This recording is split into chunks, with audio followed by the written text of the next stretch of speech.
The night my daughter almost died, my mother sent me a GIF, not a phone call, not a text saying she was on her way. A GIF, one of those little animated ones with a candle flickering and the words "praying for you" in cursive script. I stared at it for a long time in the waiting room of St. Qualler Augustine Medical Center, my hands still shaking, my hoodie still stiff with dried blood from where I'd pressed it against Ma'i's head in the parking lot of her school. Praying for you.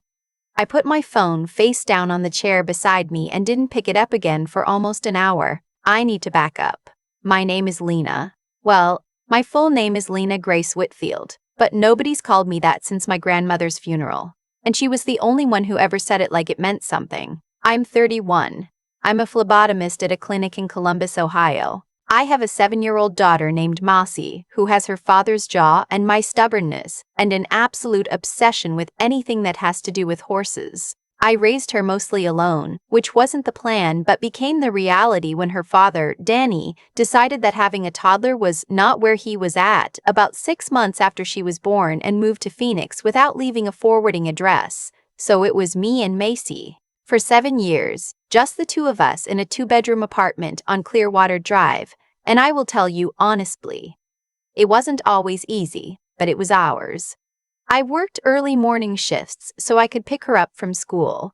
I learned to braid hair from YouTube tutorials at midnight. I packed her lunches and went to every parent-teacher conference and read to her every single night, even when I was so tired I started reading the same paragraph twice without noticing. My family lived about 20 minutes away. My mother, my older sister Rochelle, my Aunt Helen, close enough to help. Not close enough apparently to feel obligated. I don't want to make them sound like monsters from the start. That's not how it works with family. With family, it's more like 100 small moments where someone shows you exactly how much you're worth to them, and you keep rationalizing it because they're your blood.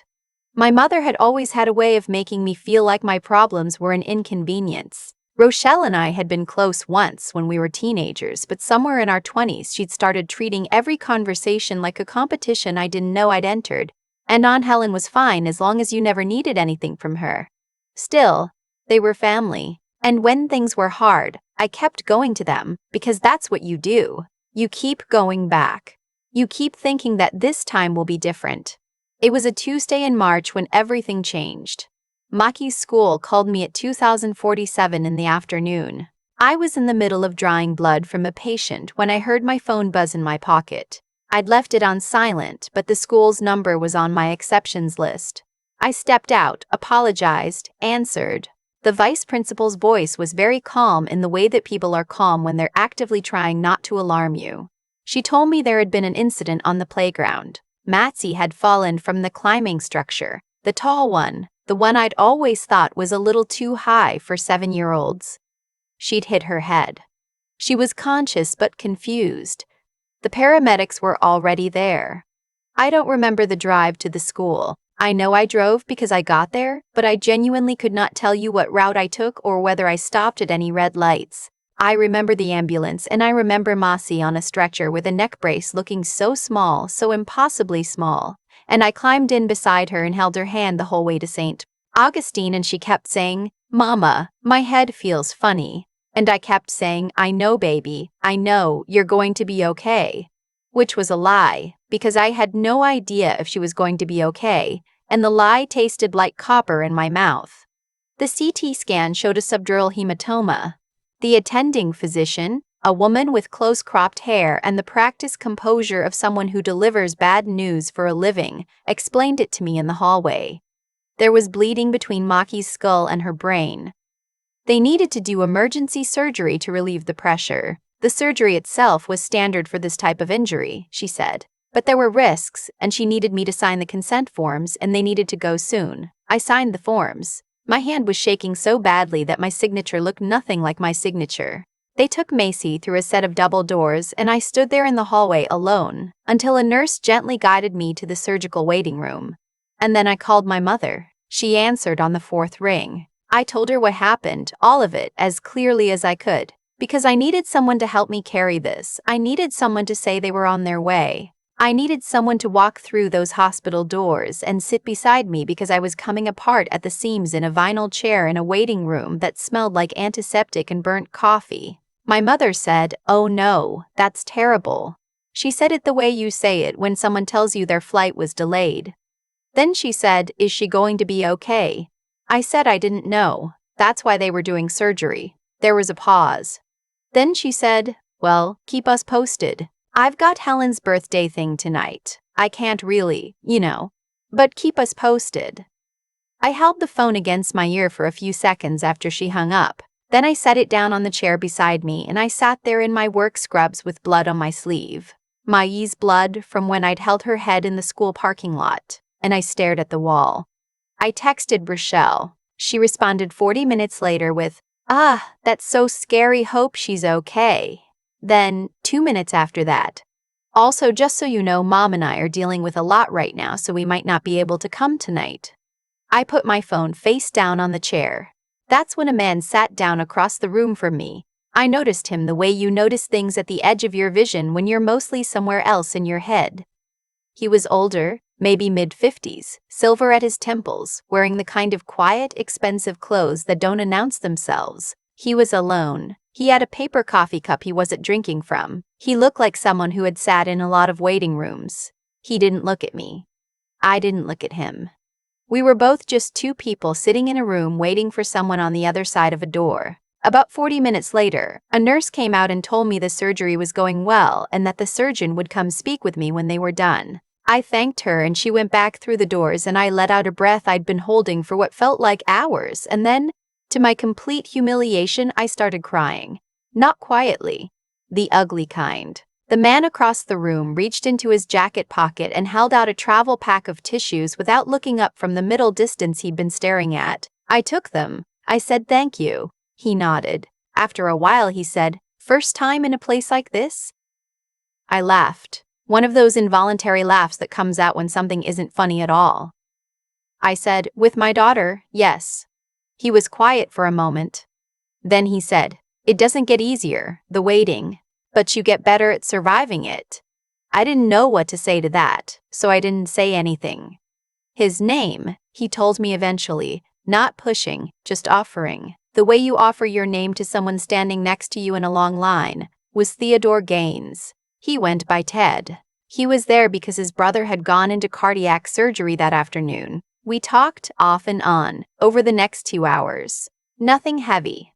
What I did for work. Whether the coffee from the machine down the hall was as bad as it looked. It was worse, he confirmed, having already tried it. He had a way of talking that was unhurried, like someone who had learned a long time ago that most things couldn't be rushed into making sense. At some point, he asked if I had family coming. I said I'd called them. Something in the way I said it must have answered his actual question, because he didn't follow up. The surgeon came out at 9:14 p.m. and told me the procedure had gone well. They'd relieved the pressure successfully. Machi was in recovery and I would be able to see her in about 30 minutes.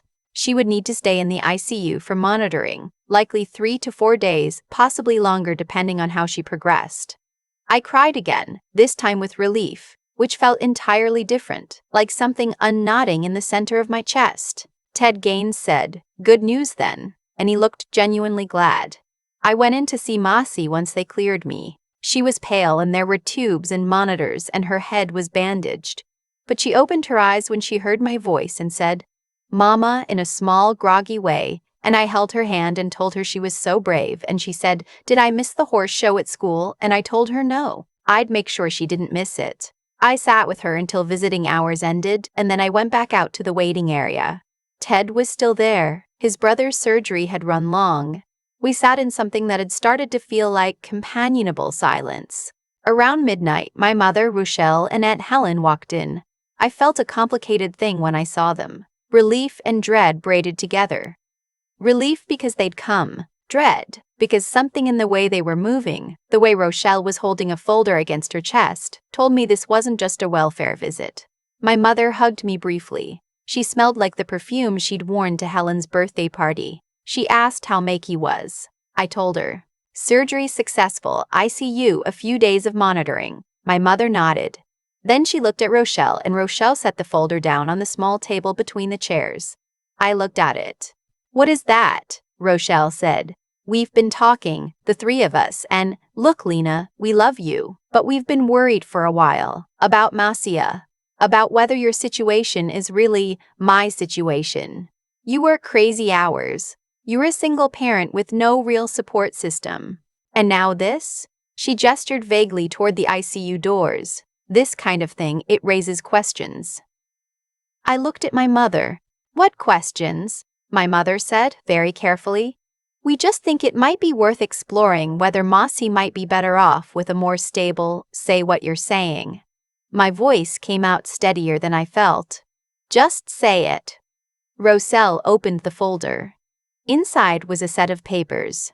They had already spoken to a family law attorney. They were filing for an emergency guardianship petition. They were citing concerns about child welfare. The accident, my work schedule, my finances, Danny's absence creating instability. They wanted Macy placed with my mother while the court evaluated the situation. I stood up. I think I said something. I don't remember what. Aunt Helen said, "We're not doing this to hurt you. We're doing this for Macy." I remember thinking, those two things are not incompatible with each other. Ted Gaines had gone very still on the other side of the waiting room. I didn't sleep that night. I sat in a chair by Mackie's bedside in the ICU, and I held her hand, and I thought about every decision I'd ever made, and whether any of them had been wrong enough to justify what my family was trying to do. The pediatric ICU night nurse, a woman named Deb, 50s, no nonsense, had clearly seen every variety of human behavior that a hospital waiting room could produce. Found me at about 3 a.m. looking like I was holding myself together with sheer force of will, which I was. She brought me a cup of real coffee from the nurse's station, not the machine stuff, and sat with me for a few minutes and didn't ask me anything, which was exactly what I needed. In the morning, a social worker came to speak with me.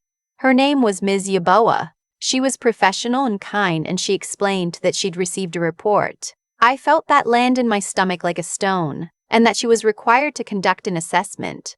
She asked me questions about my home, my work schedule, my support network, Mackie's school performance, and medical history. I answered everything honestly because I had nothing to hide and because lying to a social worker in an ICU felt like the kind of thing that could only make everything worse. Ms. Yaboa said she would need to complete a home visit. She said based on the preliminary conversation she had no immediate concerns, but the report had triggered a process and the process had to run its course. I called the only attorney I knew, a woman I'd met at a community health fair 2 years earlier, who'd given me her card and said to call if I ever needed anything. Her name was Marguerite Webb, and she was a family law attorney, and when I reached her at 8 a.m. and explained what was happening, she said, "Do not sign anything your family gives you. Do not agree to anything verbally, and I'll meet you at the hospital at noon." When I walked back through the waiting room to get to Mackie's room, Ted Gaines was there again. He'd gone home at some point in the night, apparently. But he was back now, a fresh coffee in his hand, same seat. He looked at me. "You look like you've been awake all night." I said, "Yeah." He said, "Your family came back?" I stopped. Something about the way he said it, not prying, not pretending he hadn't witnessed what happened, made me just sit down and tell him everything. The papers, the petition, the social worker, all of it. He listened without interrupting. When I finished, he was quiet for a moment. Then he said, "Do you know why I'm here as much as I am?" I said I assumed it was his brother. He said, "Partly, but also because I know what it's like to have a system mobilized against you when you're the one who's actually telling the truth. My daughter."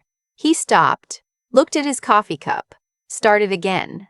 "My daughter went through something like this. Different circumstances, but the same basic shape. Someone with resources decided they wanted something that wasn't theirs, and they used legal mechanisms to try to take it.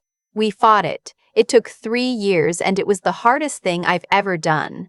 And she's fine now. She's 22. She's in grad school. But I remember exactly what it feels like to be sitting in a room like this, knowing that the people who were supposed to protect your child are being used against you instead."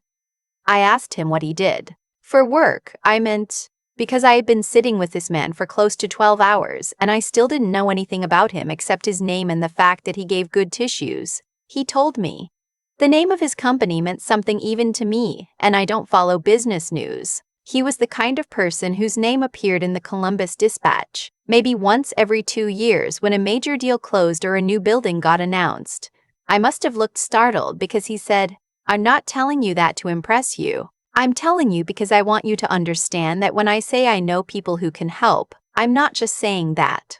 Marguerite Webb arrived at noon and was everything I needed her to be. Precise, calm, unhurried, with the kind of focused attention that good attorneys have, where you can feel them already 3 moves ahead while they're still asking you questions. She reviewed my family's petition, which she said was aggressive and not without some strategic thought behind it. And she walked me through what the coming weeks would look like. She also said something that I turned over in my mind for a long time afterward. She said the petition cited my lack of stable financial resources as a primary concern. Specifically, it referenced that I had approximately $1,200 in my checking account, that I was 3 months behind on my car payment, and that I had recently been denied for a personal loan. I asked her how they would know those things. She said she wasn't sure, but that the level of financial detail in the petition suggested someone had either accessed records they shouldn't have, or someone very close to me had provided that information. The only person I'd ever told about the car payment was my mother. The next 2 weeks were the hardest of my life. Maki came home after 5 days, weak but recovering, and she went back to sleeping in her own bed with her stuffed horse, Butterscotch, and asking me every day when she could go back to school. I was doing everything right, keeping her follow-up appointments, documenting everything Marguerite told me to document, answering Ms. Yeboah's calls promptly. The home visit went fine. Ms. Yeboah told me, off the record in the way that social workers sometimes do when they're trying to be kind without overstepping, that she had no concerns about Make's living environment. But the petition was moving forward anyway. And then, 11 days after Macy came home from the hospital, Danny called me. I hadn't spoken to Danny in almost 4 years. His number showed up on my phone and I genuinely thought I was seeing things. When I answered, he was friendly in that particular way, that people are friendly when they want something. He said he'd heard about Macy's accident and was worried.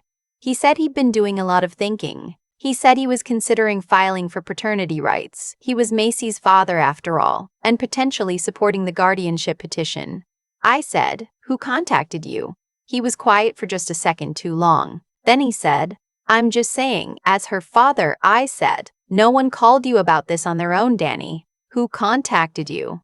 He said he didn't want to get into that. He said he was just looking out for Mashi. I hung up.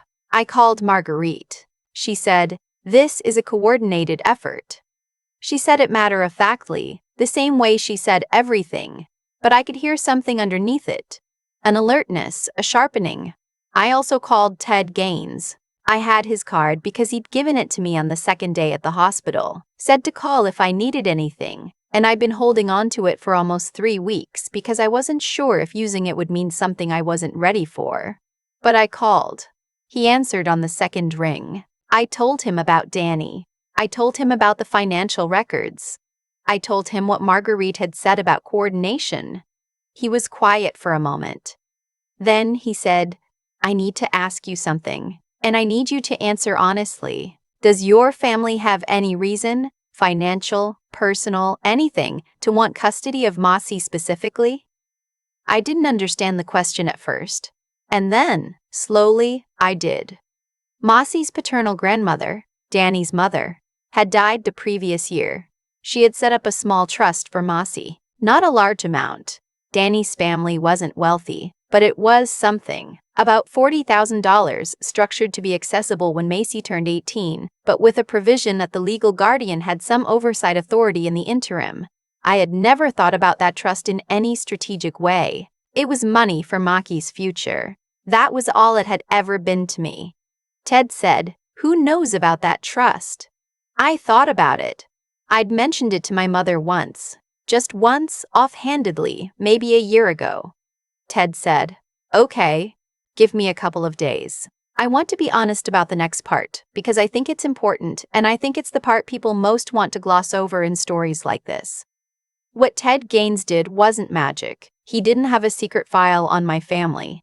He wasn't running some parallel investigation. What he had was the kind of access to information and the kind of professional network that makes certain things visible that would otherwise stay buried. Specifically, he had a colleague, a woman who did financial compliance work, who agreed to look into the guardianship petition and the people behind it. What she found was this.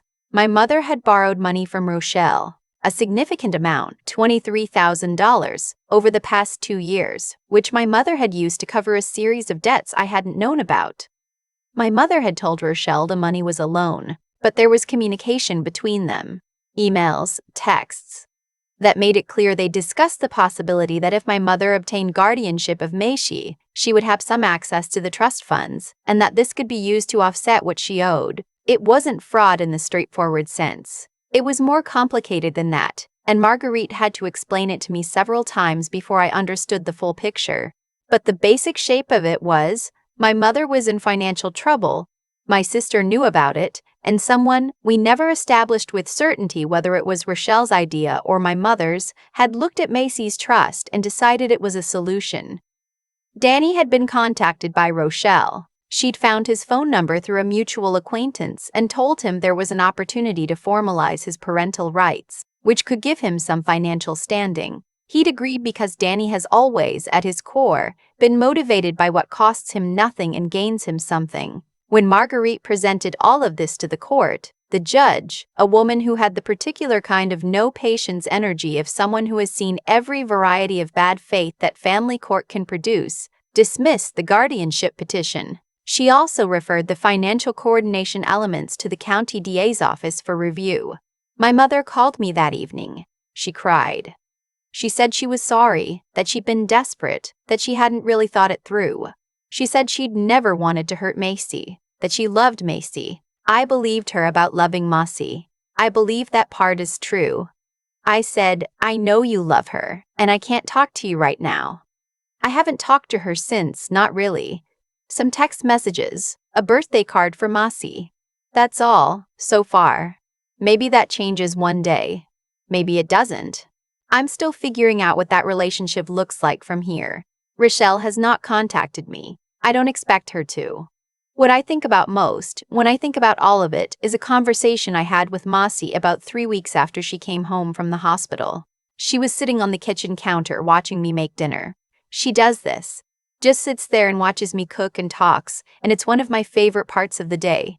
And she said out of nowhere, Mama, why didn't Grandma come to the hospital when I was sick? I had been waiting for that question and dreading it, and I still wasn't ready for it.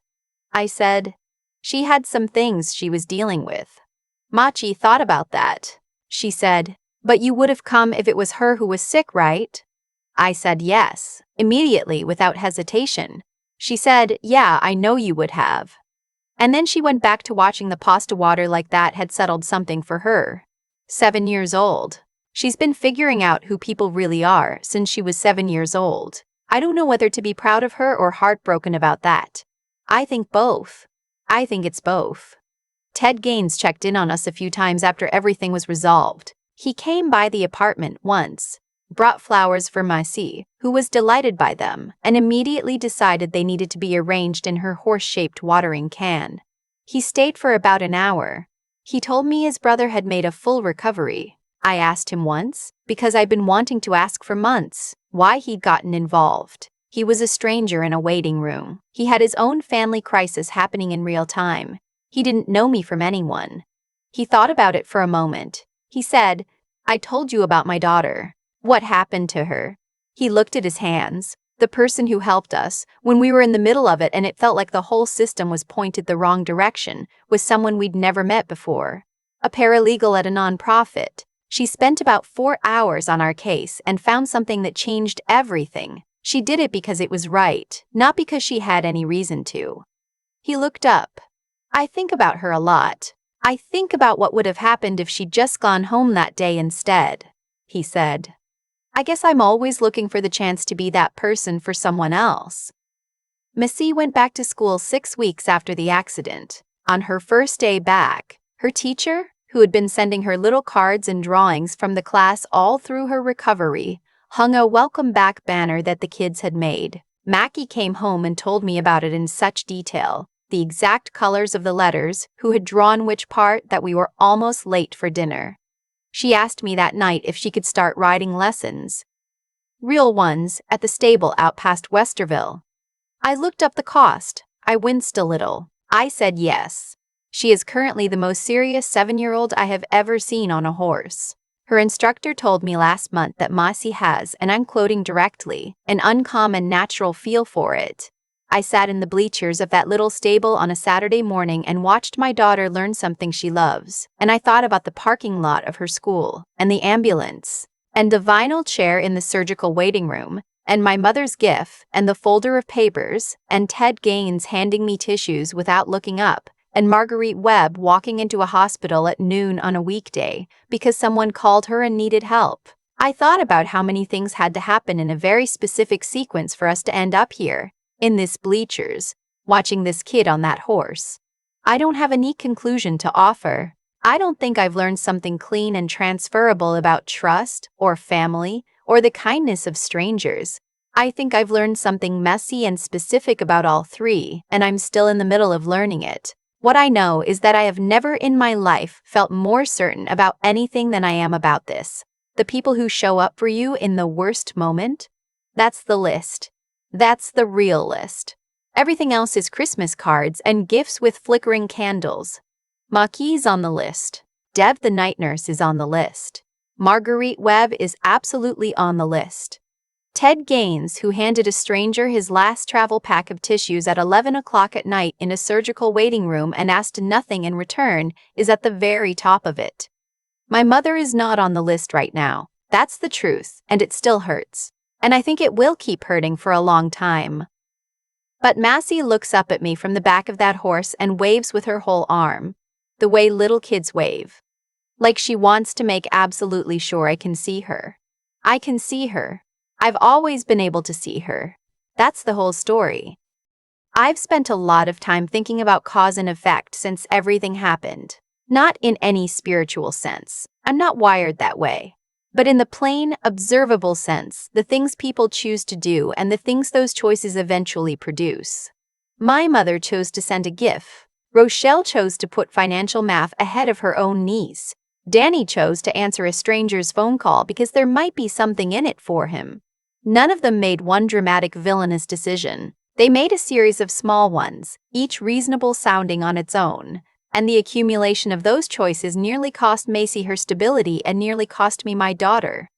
That's how it usually works. It's rarely one moment. It's 100 moments where someone picks the easier thing, the self-serving thing, and tells themselves it doesn't really count.